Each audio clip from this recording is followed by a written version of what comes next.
Hey, this commenter says, yes, very cool. Your lighting sources are utilizing a McCandless strategy where the angles of your two lighting sources are filling in the shadows that the other casts at two distinct angles. This is a perfect time to talk about Stanley McCandless. Stanley McCandless was born in the late 1800s in Chicago. He grew up going to performance. He went to theater, he went to opera, he went to ballet, and he fell in love with art. While he graduated with an architecture degree, it turned out that theater still had his heart. And just a few years into his career, he would become the very first stage lighting professor at Yale University.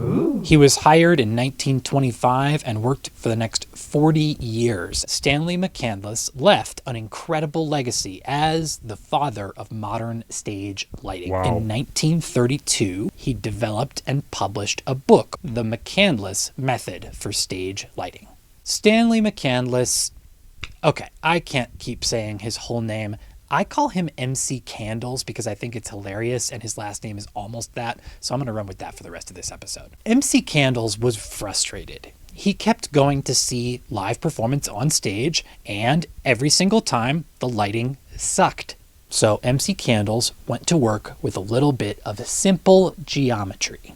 Most people doing lighting design for the first time will take the easiest path. Generally, that is hanging one light above the audience's head and pointing it where the performers will be on the stage. A flat front light does provide visibility on stage, but it fails to light the actor's face when they turn to the left or to the right.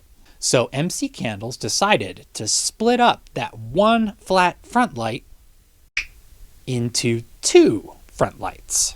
Each of these lights is 45 degrees off center from the perspective of the performer on stage.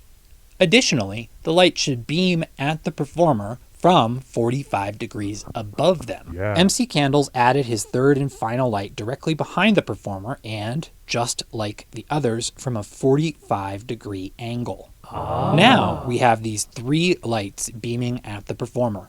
These lights illuminate the space the performer occupies from multiple angles.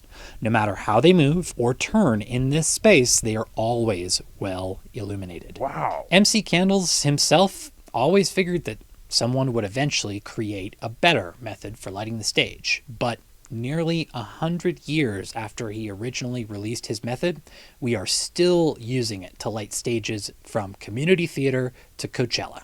Thanks for joining me today. Bye.